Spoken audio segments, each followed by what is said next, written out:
কফ নুন এইভাবে করে আলাদা আলাদা ভাবে 14টা অক্ষর কোরআনুল কারীমের আছে। এই অক্ষরগুলোর অর্থ পৃথিবীর কোনো মানুষ জানে না, খুদ আল্লাহ রাব্বুল আলামিন এই অর্থগুলা উনার কাছে রেখে দিয়েছেন। এর ভাবার্থ পৃথিবীর কোনো মানুষকে আল্লাহ তাআলা বলে দেন নাই, বলেন সুবহানাল্লাহ। কিন্তু মুফাসসিরিন কেরাম আমি আসার সময় আজকে দেখলাম ওটা বের করে বিভিন্ন অর্থ নিয়েছেন, বিভিন্ন অর্থ নিয়েছেন। তাফসীরে জালালাইনের মধ্যে আছে, তাফসীর ইবনে কাসিরের মধ্যে আছে। এই আলিফ লাম মিম, আলিফ দিয়ে কি মুরাদ?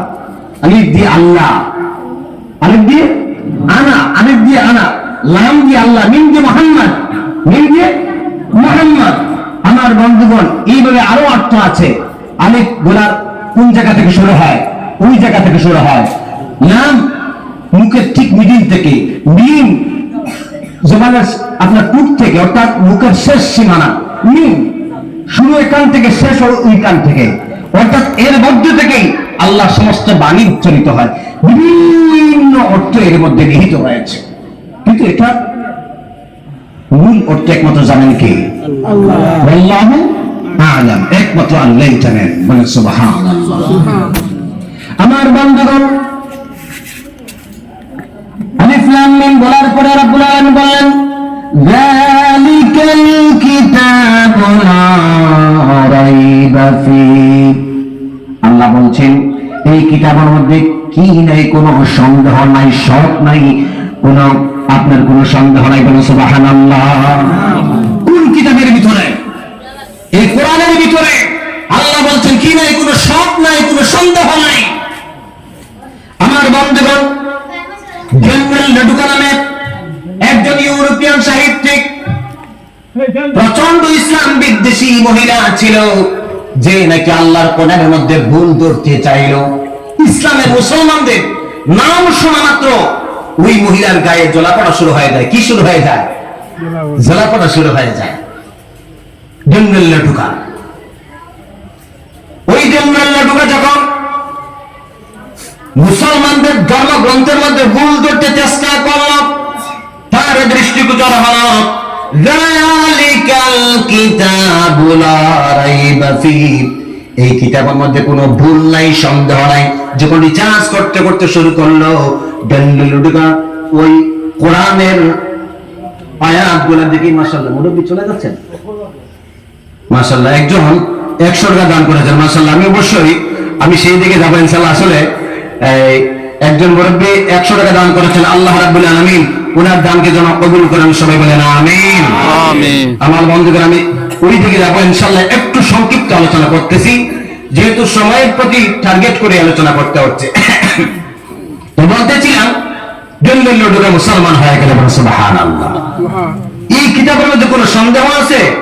কোন ভুল আছে? কিন্তু দুর্ভাগ্যজনক হলেও সত্য, ভারতবর্ষের কোনার মধ্যে থেকে আমাদের মধ্যে অনেক মানুষ আছে যেটা নাকি আল্লাহর কোরআনের মধ্যে ভুল ধরতে চেষ্টা করে। আছে না নাই? আজ থেকে কয়েক বছর আগে আমাদের ভারতবর্ষের এক সন্তান, মুসলমান নাম ছিল থাম, সে আল্লাহর কোরআন থেকে 26টা আয়াত মুছার জন্য সুপ্রিম কোর্টের দ্বারস্থ হয়েছিল। কোন কোর্টের দ্বারস্থ হয়েছিল? মহামান্য সুপ্রিম কোর্টের দ্বারস্থ হয়েছিল।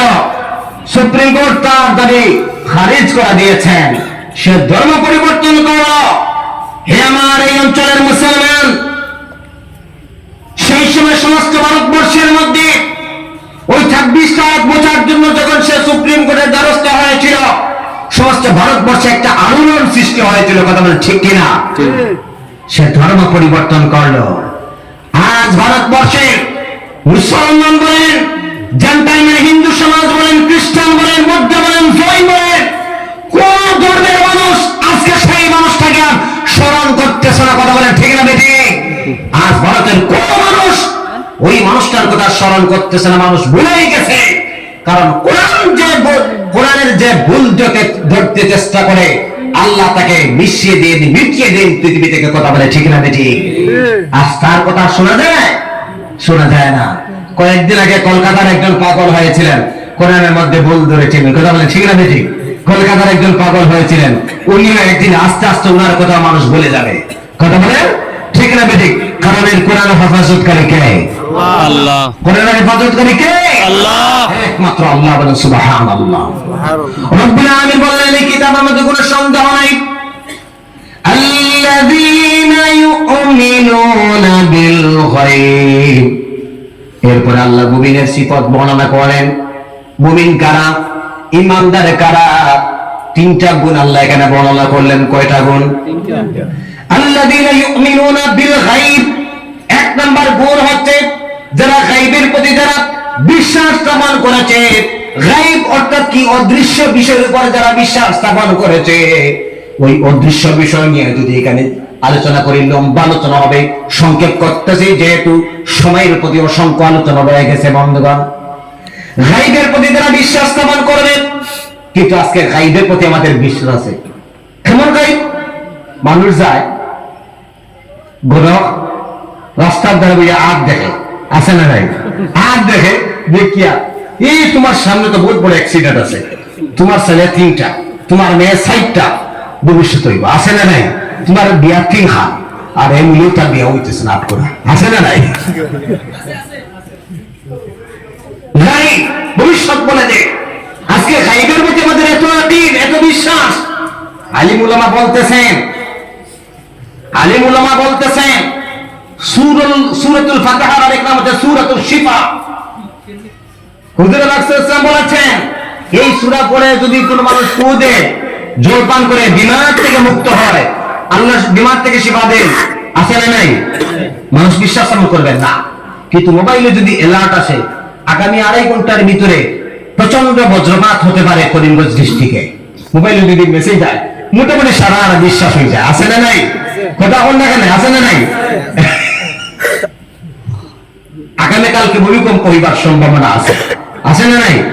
ভূমিকম্প যদি মোবাইলের মধ্যে যদি নিউজ একটা যদি আমরা দেখি, তো মোটামুটি সবার একই, মোটামুটি ভূমিকম্প একটা হইব, আছে না নাই? বন্ধুগণ, বিজ্ঞান বিভিন্ন তথ্যের ভিত্তিতে হয়তো ওই কথাগুলা একটু আগাম আপনার আশা প্রকাশ করে আগামীকাল হতে পারে, বৃষ্টি আসতে পারে, বিভিন্ন তার আর্দ্রতার উপর ভিত্তি করে হয়তো বলতে পারে, কিন্তু তার উপর আমরা বিশ্বাস স্থাপন করতে পারবো না। বুঝতে পারছেন? আমাদের ইয়াকিন থাকতে হবে কার প্রতি? আল্লাহর। সমস্ত বৃষ্টির গর্জন আমার মনে আছে, আমি নিজে হুজুর একবার আমার এলাকায় একটা মসজিদের মাহফিলে আমি আলোচনা করতেছি, হঠাৎ করে গুড়গুড় গুড়গুড় ডেকে প্রচন্ড বৃষ্টি সব ছাড়িয়ে নিতেছে, এমন ভাবে আসতেছে তুফান, সমস্ত মানুষদেরকে নিয়ে জিকির শুরু করে দিলাম, বলে সুবহানাল্লাহ। উচ্চ কণ্ঠে বলতেছে লা ইলাহা ইল্লাল্লাহ, আরো জোরে লা ইলাহা ইল্লাল্লাহ, লা ইলাহা ইল্লাল্লাহ। আমার এই অঞ্চলের মুসলমান জানলে খুশি হবে। এত প্রচন্ড গতিতে মেঘ আসতেছিল, বৃষ্টি আসতেছিল, 3 টান 4 ফল সব উড়াই নিতেছে, কিন্তু আল্লাহর জিকির এত একীর সাথে করেছিলাম, মুহূর্তের মধ্যে বৃষ্টি এবং তুফান থেমে গেল। বলে সুবহানাল্লাহ, সুবহানাল্লাহ। বিশ্বাস রাখতে হবে কার প্রতি? আল্লাহ। গায়বের খবর জানেন কে? আল্লাহ। ভবিষ্যতের খবর জানেন কে? আল্লাহ। বর্তমানের খবর জানেন কে? আল্লাহ। এই কারণে আল্লাযীনা ইউমিনুনা বিল গায়ব, ভবিষ্যতে তুমি মাস্টার হবে, মৌলানা হবে, ইঞ্জিনিয়ার হবে না, ঘর বৈঠকি থাকবি, ওই কথা জানবেন কে?